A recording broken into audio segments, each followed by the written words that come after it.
Hello, everybody, and hi there, Melanie. I'm delighted to have you join me today. How are you, and what's happening in your world?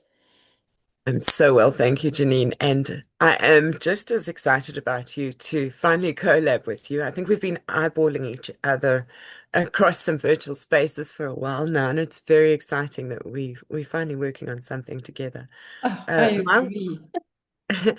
my world's been a little bit rocky this week. I don't know about you, but I've been having like all sorts of tech challenges, most of them self-inflicted. No, mine was Zoom inflicted, not Zoom, the Okay. fiber inflicted. So, yes, I hear you. It's been one of one of those. I managed to get myself locked out of Facebook.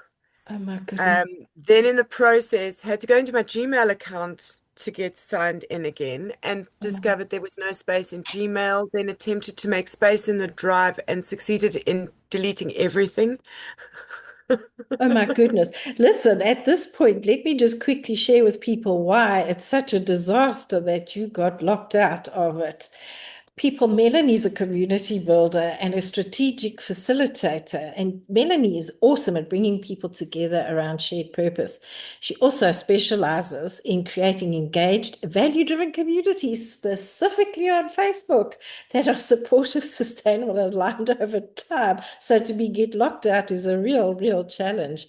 And what I really love about Melanie is that she designs very clear structures. And that's one of the reasons we're on this call, is because she encourages participation, trust, and collaboration. And she has a no tolerance policy of people being mean to each other. And because of this, she has this beautiful warmth and clarity, and she helps people to feel very seen and motivated. And she keeps us in the communities very focused and grounded. Melody's also the driving force between Upcycled Cloth Collective. So to lose the stuff on her drive is a real problem. Melanie, I feel for you there. I really do. And because of this, Melanie has grown the most amazing multi-layered communities across digital spaces, in education, and with partnerships. And I love your approach, Melanie, because it's so people-centered. You're so thoughtful about it. And I love how you help your communities to thrive. So at that point, now people can understand the reason, it's the devastation. How did you get your Google back? So, the devastation is real. I didn't get the Google back. I got Oh, the Facebook back. okay. So I still have my people. Yes.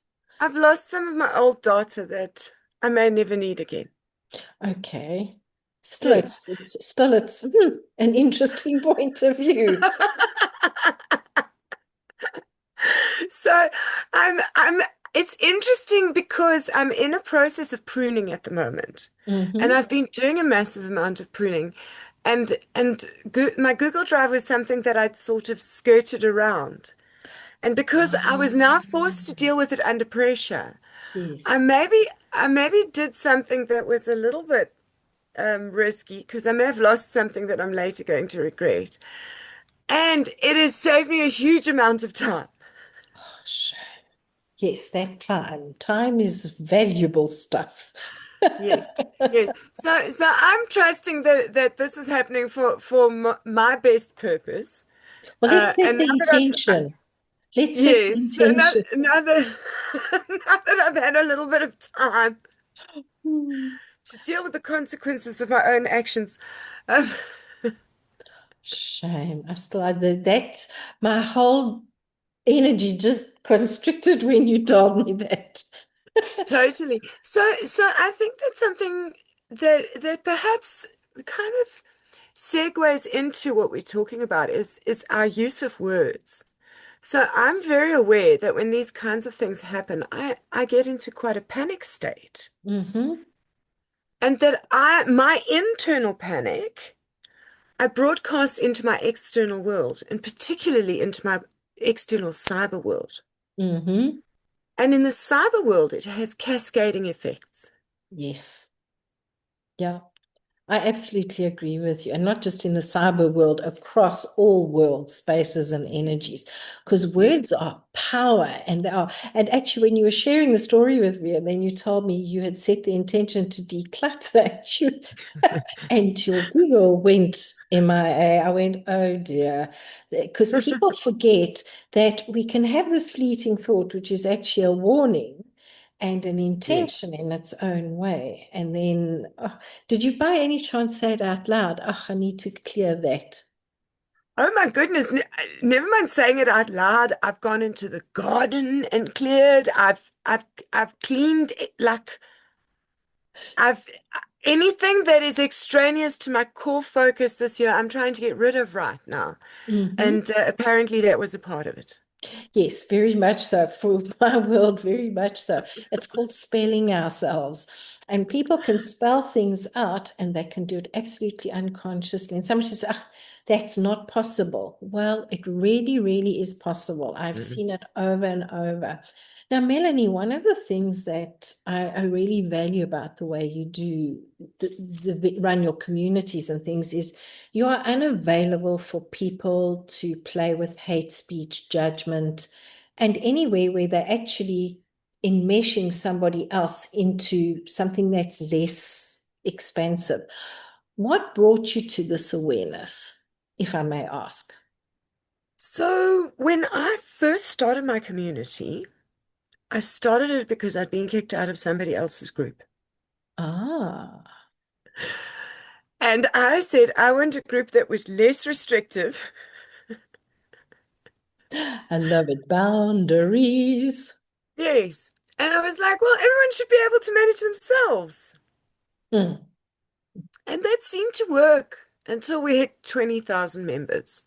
mm-hmm, And then conflict began to break out. And because most of my members were in the US time zone, it would invariably happen when I was sleeping. okay.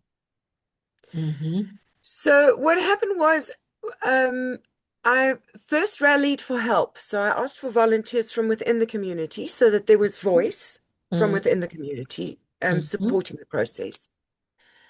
And then what we did was every time we had an event that had negative effects. Now, these inner communities start with words. mm-hmm, Uh, we would take that event back into a conversation and then create a guideline around that that would mitigate our risk moving forward. mm-hmm. Over a 2 year period, we basically built a snapshot of the worst behavior that we encountered on Facebook. Okay. And the complicated guidelines that we have around behavior arose out of that. So how do we keep it positive? How Mm-hmm. do we stay on focus? How do we stay on goal? I'm technically an activist who's got a social cause. Mm-hmm. How do we stay on goals with that? And when the world is drowning in textiles that we don't need, Mm-hmm. should we be arguing amongst ourselves Mm-hmm. for personal power? Ah. So what was very interesting for me also was when I built those boundaries for the community, it was very easy for me, well, very easy, she says, relatively easy for me to build them for the community. When I then brought them back into self-reflection, it became extremely difficult. Now that's what I found interesting, that you were prepared to bring them back into your personal zone, not Yes, just in your community and work-based zone. What yes. led you to doing that? Well, I realized as I was going through the community guidelines for the broader space that some of what I had learned from there I should apply back to myself, and that Mhm. some of what I understood as communication was very unhealthy communication. Okay. Can you give us examples of that? Negative self-talk, Uh-huh. And? What do you Negative define as talk to others, unkindness to others, yes? unthinking, not not thinking before I say stuff. Okay. Okay. Yeah. So what do Um, you define as negative? Because I've had people say that's not negative, and I go and think ah, about what you are putting out there with your words, and who are you looking to snare back into your victimhood? Because that's what we do with words. It's a snare. yes, For those of you who are maybe don't know what a snare is, it's hunters would set it and it would catch the animal's neck or their foot or something, so they could come and snare that person. yes. You draw them in. So, what for you is negative? Um, Anything that has a widespread negative impact in the group. So you will see that it creates other comments that are unkind and that get unkinder. It's Mhm. it's like a cascade. It's the cascade. You see it happen. Yes. And then suddenly the community goes quiet. I'm Ah, sure you've gone into a group on Facebook where nobody comments. yes. Have you seen those? Have you ever I, wondered what happens there? yes, yes. People are habitually unkind. Eventually, nobody says anything. Yeah, yeah, yeah. Where do you feel that unkindness comes from? Oh, so many, uh, mostly internal frustration. Mm-hmm. Um, we see a rise over the festive season. So, ironically, our admin team of volunteers works harder over the festive season because of the inclusion of alcohol. That's interesting. Ah, I know from my nursing days that whenever there's festive seasons, there's a rise in so much trauma-based attacking of others, physical and of alcohol abuse. Yes, I'm trying to be politically correct here about that, about the yes, alcohol yes, abuse, but it is. People don't see yes. it as abuse. So, and then it translates as you seeing in verbal abuse. What parameters have you put in place for that? So, we've just gone to zero tolerance because for a number of reasons. So, our admin team is very, very small.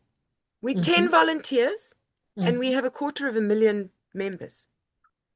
That's a lot to work with. There will always be more of them than there are of us. Hmm. We don't have energy capacity to negotiate, have a conversation, teach, help, however you want to try and frame it. I appreciate that people are having a bad day. They can vent anywhere they like, not in my group. Well done. Especially with the creative work you do. People Yes. are going to attack then at a very core place. Yes, yes, yes, yes. The other thing that in our community is unseen is that we hold space for a safe space for processing grief. Yes, People come there with memory bears that they've made from clothing that belong to their nearest and dearest. yes. It has to be a safe space to grieve. You can't make a memory bear and someone comes and says in the comments there, this bear has a funny looking face. Hmm. Devastating. That's why I asked you, what do you feel is in inverted commas hate speech? Because that is. Most people Devastating. don't perceive it. Yeah. Devastating. How the litmus test is how would I feel if this is coming at me? Yeah. And so what happens online is because we have so few words and we don't have tone, Yes. we have almost nothing to work with. Mm-hmm. So when we have a very short sentence that could be ambiguous, we'll very often bring it into the team and say to the team, how do you read this? Mm-hmm. And sometimes we'll be half and half. Mm-hmm. We might still remove that comment and give that person a hard ban, not because we judge the behavior, Mm-hmm. because their communication style is likely to create work for us again. I And it's love that. easier for us to remove it early than later. Otherwise, our team becomes fatigued. Yeah. That is very powerful. So many times people forget that just because it appears one way and is a truth for you, it may be very detrimental to somebody else. And I know Mm, I've been guilty of that myself, which is mm, one of the reasons I came to be very aware of tone, what you're saying, how you're saying it. That's one of the reasons I avoid the word why. I also avoid the words want and need, because most times people use those words in a very lack energy. And mhm. why, when we ask why, have a why, but when we ask why, we're asking for examples, and we'll go and find examples. So I love that you have gone and seen, will this create a why of work for us? Yes. I think that's amazing. I love that. It's just so powerful because words, people, like we're saying, they're going to spell, and they can spell Yes. trouble for us. Yes. Yes. Do you feel most people that come into your community are doing it out of, well, you've said they're doing it out of wounding and they're doing it out of past experiences. Do you feel a lot of them are doing it also out of ignorance, or are they coming from a victim energy? Both. Okay. There's a lot of both. There's also a lot of entitled energy. Can you expand on that for me, please? Because that has a lot For to do with words. yes. So, for example, somebody will try to post something. We have an automatic feedback system. My admin team always gives feedback. They Yeah. type a very carefully worded, well thought out message, encouraging, that explains what they've done wrong. Our challenge is the person may or may not read it on their device. Ah. It displays differently on different devices. Mm-hmm. And also people don't read. You've noticed. Some people will try to repost 8 times in one day. Same feedback every time. We eventually remove them because we don't have capacity. Yeah, Then I get an email that says, you know what? I don't know why I've been removed. I love it. You'll sort this out for me, won't you? I have posted our group rules in the rules that pop up, in the Mm-hmm. welcome post, in the photo albums. I put weekly requests that people go and read them in the featured posts. I've I seen have put that. it everywhere.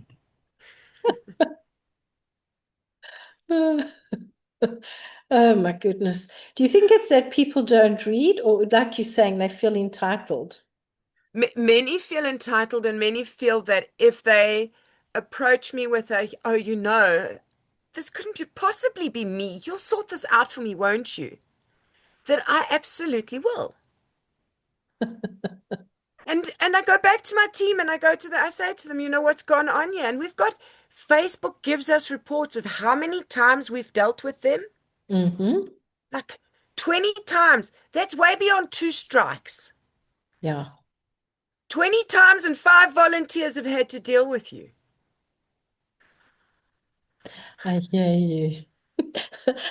That brings to mind in my group, I do a live once a week, and I say, please post your questions. Well, actually, I do it once a month. Please post your questions here. Yes, Anywhere else, when I'm on a live, I don't have time to go and search for questions. I'll get them in yes, Messenger, I'll get them on WhatsApp, I'll get them on my email, and they yes, get upset when I say, "Oh, sorry, your question wasn't on the live and it wasn't in the post." Yeah, but yes. we're friends. Well, that's why you should put it in the post. And if you're a friend, you don't expect special treatment from me when you're not paying me. Yes, even if you are paying me, there's boundaries and there's reasons for them. Yes. I love it. Absolutely love it. What impact have words had in your life, Melanie, apart from in the group, having to help people understand the energy of their words and the power of their words on other people? Oh. Uh, guilt was a very strong word. snare Mm-hmm. that I would run into growing up. Mm-hmm. Um, And where has that impacted the way you run your community? hmm. I went into it running it differently. And when I felt disappointed by my expectations that I had of the process, I would try to guilt my members. I love it. Thank you for your honesty. That's beautiful. I'd go in and go, why is nobody supporting me today? I love that. And I would get a rain of hate mail. Oh, yeah. I hear you. Yeah, big I hear mistake. you. No, I learned not to do that. I learned to avoid Yes, that. yes, yes, yes. People don't If comment, just draw in extra people. yes, yes. If you want to hear the power of words, ask people on Facebook what you've done wrong. Oh my giddy aunt. Let's avoid that, people. You would like to carry on focused on where you're going. I love it. I love it. How did you manage to shift that? What did you do to shift that? Yeah. Oh my gosh. I went through the whole process, Janine. I went through the what's it? Denial, anger, blame, depression, all the things. About 2 or 3 years later, I eventually came out of my cave and upped my skills. Ah, now that's a great word, upping your skills. Especially Yes. that's what you specialize in as well, with upping Yes. recycling, people upping their skills to use it. What did you do to up your skills? Well, I was very, very lucky because my community at the time was big enough Mm-hmm. and was being run well enough and had Mm-hmm. enough genuine engagement in it. Mm-hmm. I was selected. I was handpicked by Meta to Beautiful. join some of their learning processes that they'd put in place. They, for a period of about 18 months to 2 years, had some learning groups where they were mentoring Mm-hmm. community managers directly Mm-hmm. to give them direct skills. Mm-hmm. And through that process, I met other community managers and was able to benchmark my game as well and realize that actually I wasn't doing as badly as I thought because I listened to a lot of the negative talk. Mm-hmm. So that when I was able to benchmark the way I was doing things against the way other people were doing things. Mm-hmm.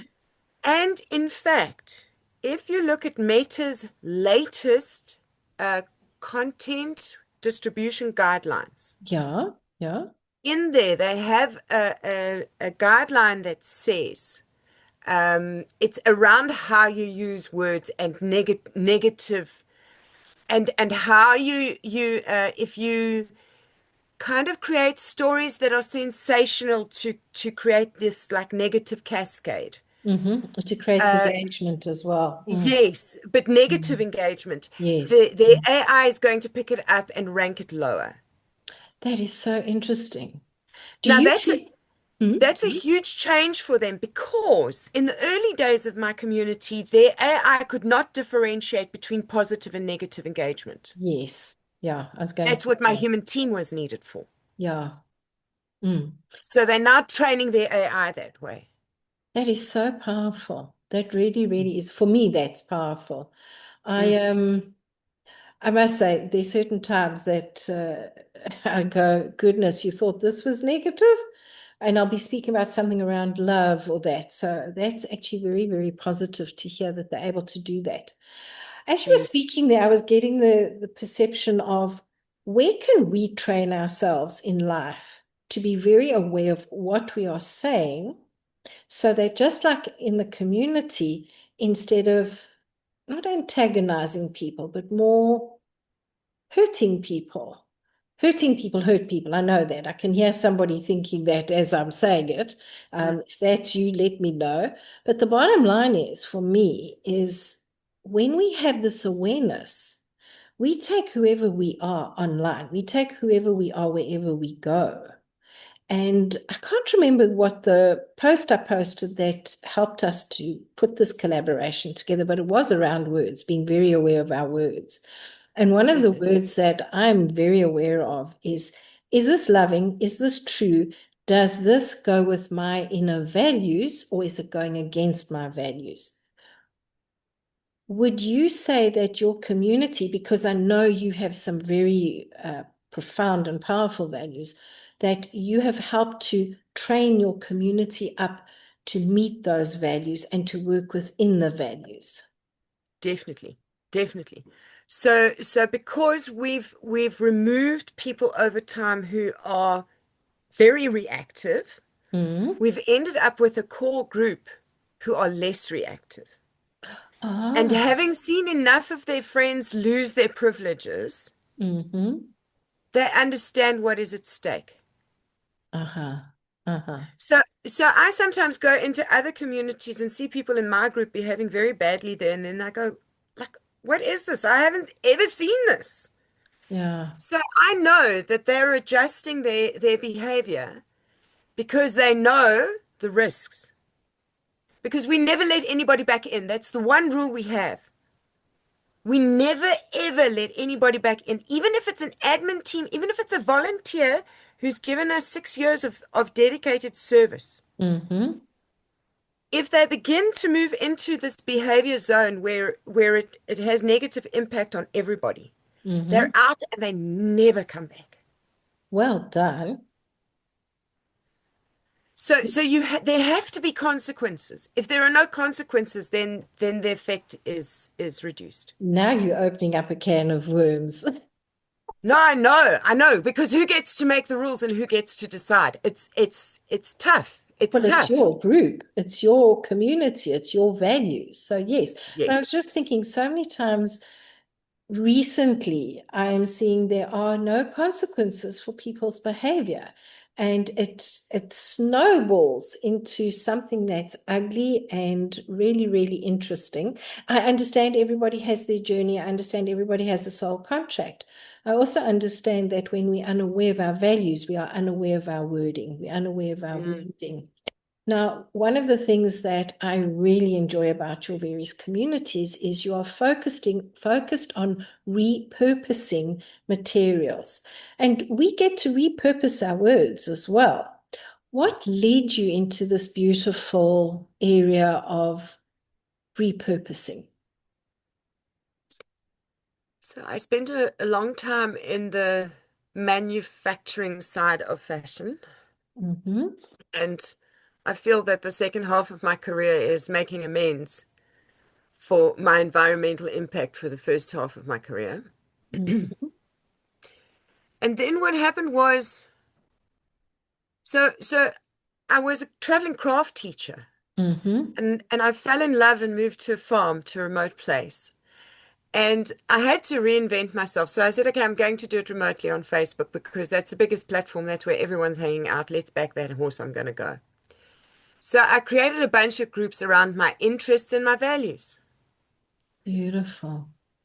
and then fed them to see what would grow. And this particular one grew. And this one, my partner had been left a bunch of fabrics by his mother when she passed away. There was the family heirloom of fabrics, everything from the stuff stored in the garage that the rats had been at to the stuff in the sewing machine, and all her projects in different states of all her UFOs in one place. So I Explain for washed our and audience what cleaned a UFO is, please. an unfinished object. That's a project Yeah. that you've started and abandoned because you don't know what to do with it next. Yes. So So I washed and processed all of those to see what that gave me. And then I was like, well, what's the most I could do with this? And I thought, well, if I print it with some of my stamp, some of my designs, and I send it to designers all over the world and I invite them to make something fun out of it, Mm-hmm. we could then create a conversation about textile upcycling. Mm-hmm. And Upcycled Cloth Collective is the group that I created to be the vehicle for that small message. But what happened was, People weren't interested in my project. They were more interested in talking about themselves and their projects. So at Beautiful. a point, I was like, well, the conversation's bigger than me. Let's open it up to everybody. My project doesn't matter. Let's go do this thing. I'll, you know, what's this thing? This is where the energy is flowing. What's interesting also is that at that point, I was selling fabric dye in kits to South Okay. Africa. So I was importing chemicals, I Mm-hmm. was packing them in plastic, and I was distributing them via a courier, Okay. which had its own environmental footprint. So Yeah. for a period, I was holding two realities and two value systems in the reality, which was very difficult. Mm. And at some point, I had to drop one and commit to the other. Please share which one you dropped. I mean, I know, but which. I dropped the physical product and I committed to selling digital products only from here on out, which created a massive revenue gap for a while, and it was worth it because I don't want to be selling chemicals anymore. This is more values aligned than Mm-hmm. I've ever been. So please share what some of your digital projects are. So we've got a magazine Mm-hmm. for the community. So every month we put together a magazine, and this year we've we've pivoted the magazine in such a powerful way. In previous years, we picked a topic every month for the magazine that we would focus on, so it could become like an encyclopedia Britannica of textile upcycling. Mm-hmm. This year, we are going to focus on different regions and ask them very specific questions about how textile upcycling looks in that region. So by the end of the year, we have a body of research of what textile upcycling looks around the globe, where we have our most active members. So can you share for the uninitiated what textile upcycling is? So it is basically ways to reuse fabrics and garments to keep anything that's made out of a textile in the use stream for longer Mm-hmm. before we discard it. Mm. 10% of the waste in our landfill globally comes from clothing waste. Mm-hmm.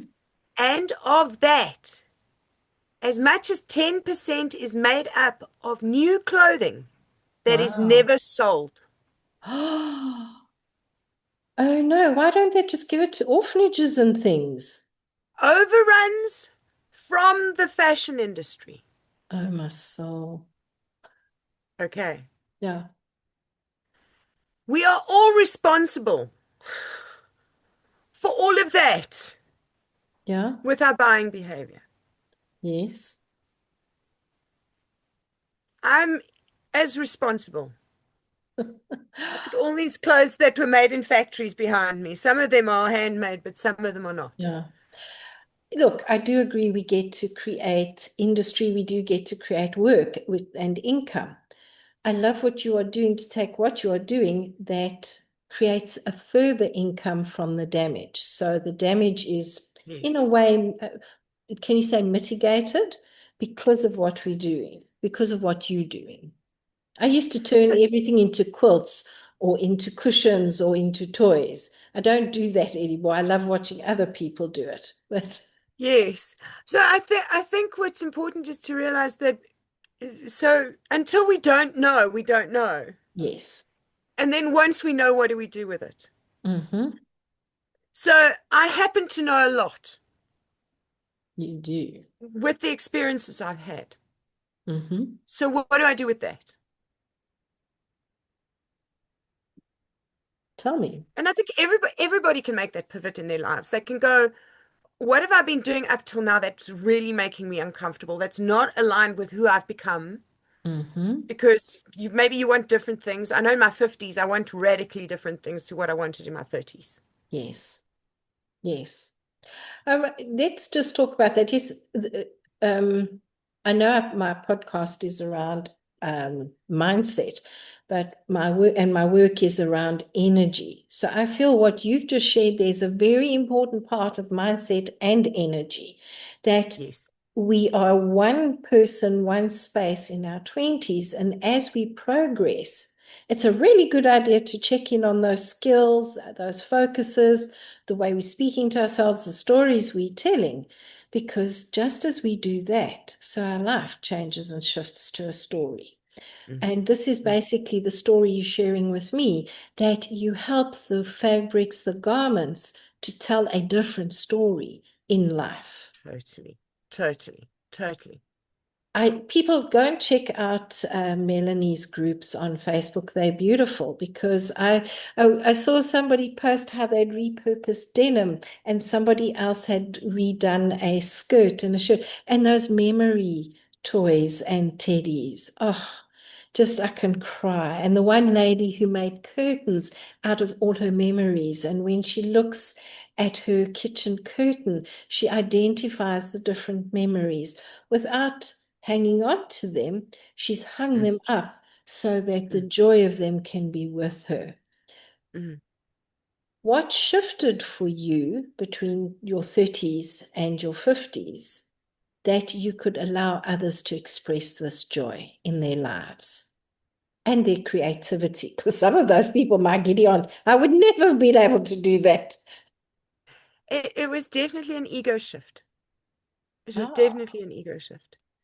can In you? my 20s, I was all about building a career. 30s was building on what I'd built the decade before. It was all about career. But also, so some of the shifts happened in my 30s already. In my 20s, I manufactured a lot. In my 30s, I started pivoting towards more training and that kind of thing. And Mhm. in my 40s, I then pivoted fully into training. And a lot of the training I did was in skills development and charities. And I remember very clearly, I got home one day from delivering stuff to a fashion designer, and I was like, you know what? If they're going to bounce my checks anyway, I may as well be working for a charity. So I'm going to do more charity work. Love it. And that's what I did. And that's what I did. So for a period, I focused more outwardly on teaching others, and it was massively satisfying. I saw some of your posts on that with the tie-dye. What was the ongoing positive effect for the communities that you helped there? So many people that came for workshops started their own little businesses or would have a business that they're wanting to do something specific with. Small clothing manufacturers have a hard time finding the resources that they need. Mm, And mm, I was able to teach them how to customize their own resources for themselves so they could buy a white blank and turn it into whatever they needed. mhm. Uh, so it was teaching self-reliance, really. Beautiful.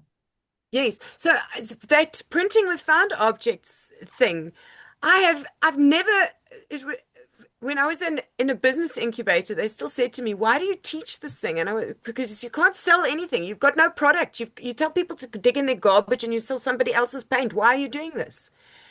But it was one of the most powerful self-reliance exercises that I had in my toolbox because I could walk into a place and say to people, get the garbage out of the dustbin there, put some paint on it and show them how they could make their own printed fabrics. You know, for a fashion designer who was sitting and saying, I can't make my own fabric because I can't afford screen printing. Mm-hmm. Oh, It that was, is genius. yeah, massively powerful, massively powerful. And I would just like to add at this point that Melanie was so kind to help a lot of communities where poverty is a real thing Mm, and lack of employment is another mm, real thing. So mm, basically, you were helping people to move forward in a very, very much more different way. How did mm. you evolve beyond that? Because please share the award you've just won, because I'm so proud of you for that award. And I love what was it Melissa Pina who Yes, did what she helped you the with there. That jacket. was amazing. So the Ecologic Awards is an award that runs nationally. It's been running for 14 years now. Wow. And basically, they bring together anybody in the environmental and sustainability space, and they acknowledge people who are, interestingly enough, using technology um, and other methods to support the environment.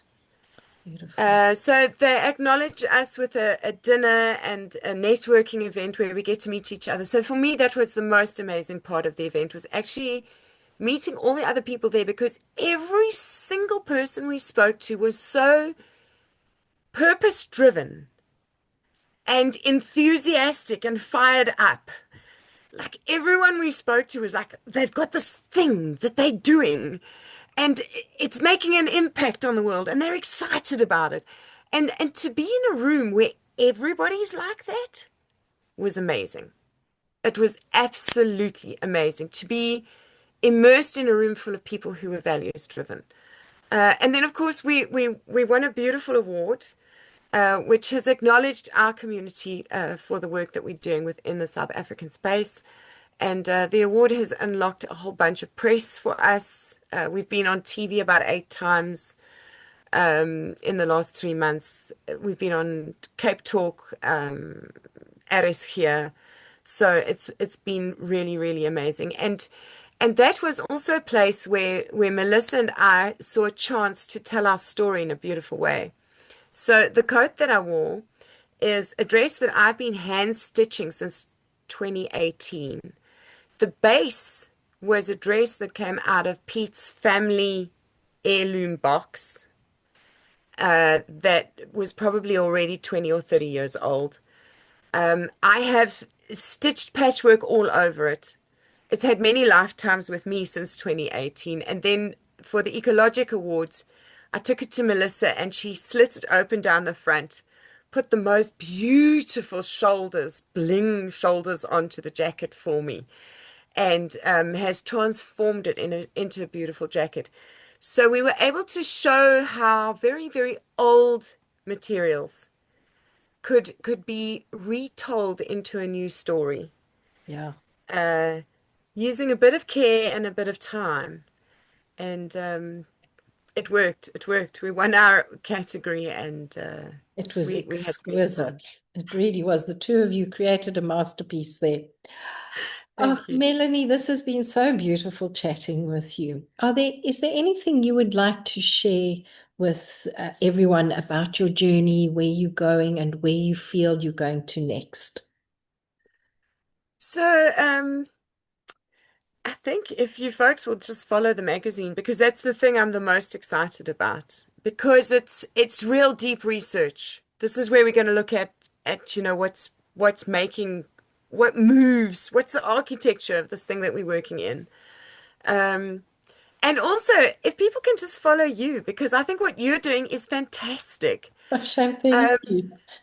as you may have heard, I curate my time online because I don't have a lot of it. I don't consume a lot of content. And I consume yours, Janine, because you speak a lot of sense. You package it in a way that is very accessible for me.